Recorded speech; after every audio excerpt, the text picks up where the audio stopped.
Welcome back to Maple and Bamboo Channel. Reflections on career, wealth, and life from a first-generation immigrant. Today's video is about enough is not a number, it is a choice, as I near a new chapter in life. Retirement is no longer a distant word. It is real. It is coming. Naturally, I've been reading books, watching videos, talking with financial advisors, all focused on one question: how much is enough? Is it $1 million, $2 million, $5 million? It's everywhere. Financial planners love to put a number on it. But here's what's been keeping me up at night lately. Maybe enough isn't really about money at all. Is enough really a number? Let's be honest. Many of us have spent years, maybe decades, climbing the ladder. In my early career, it was always about the next step, the next title, the next raise, the next big milestone. I thought that once I reached a certain point, I'd feel secure, fulfilled, maybe even happy. But every time I reached that goal, there was always another. We live in a society that constantly tells us more is better. More money, more status, more achievements. But here's a truth I wish I had learned earlier. Numbers never satisfy you for long, because the target keeps moving. Wealth consists not in having great possessions, but in having few wants. Epictetus. Recently, I picked up a book called Die with Zero by Bill Perkins. It's a book that completely challenges this mindset. His message is simple, yet radical. The goal isn't to die with the most money. It's to maximize your life experiences.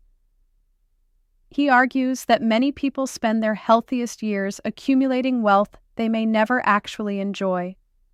That was a wake-up call for me. Maximize life experiences, not just wealth.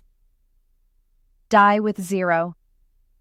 This isn't just a financial topic, it's a deeply personal one.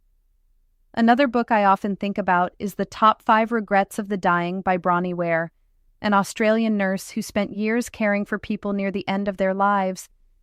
Do you know what most people regretted? Not the money they didn't earn, not the promotions they missed. Their biggest regret? I wish I'd had the courage to live a life true to myself, not the life others expected of me. That's when I realized enough is not about a number. It's about knowing when to stop chasing. By the way, if you're finding this video helpful, I invite you to subscribe to Maple and Bamboo. I regularly share reflections like this about money, career, and life as a first-generation immigrant. Hit that subscribe button. It really helps this small channel grow, and I appreciate it. Let's go even deeper. I started asking myself different questions. Do I have enough to live comfortably and freely without stress? Can I spend quality time with people I love? Am I able to take trips and truly enjoy them without worrying about work or emails? Do I have enough peace of mind? And most importantly, am I still working towards something meaningful or just chasing the next goal out of habit? Another book that really changed my perspective is Essentialism by Greg McKeown. His core idea? Focus only on what's essential and cut out the rest.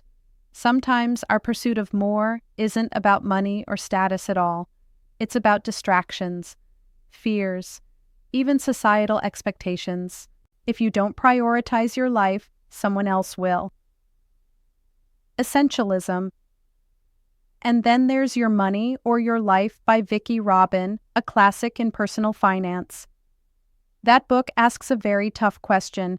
Are you trading your life energy for things that don't actually improve your happiness?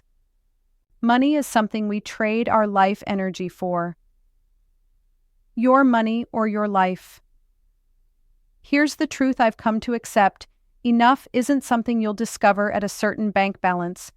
It's something you decide, intentionally.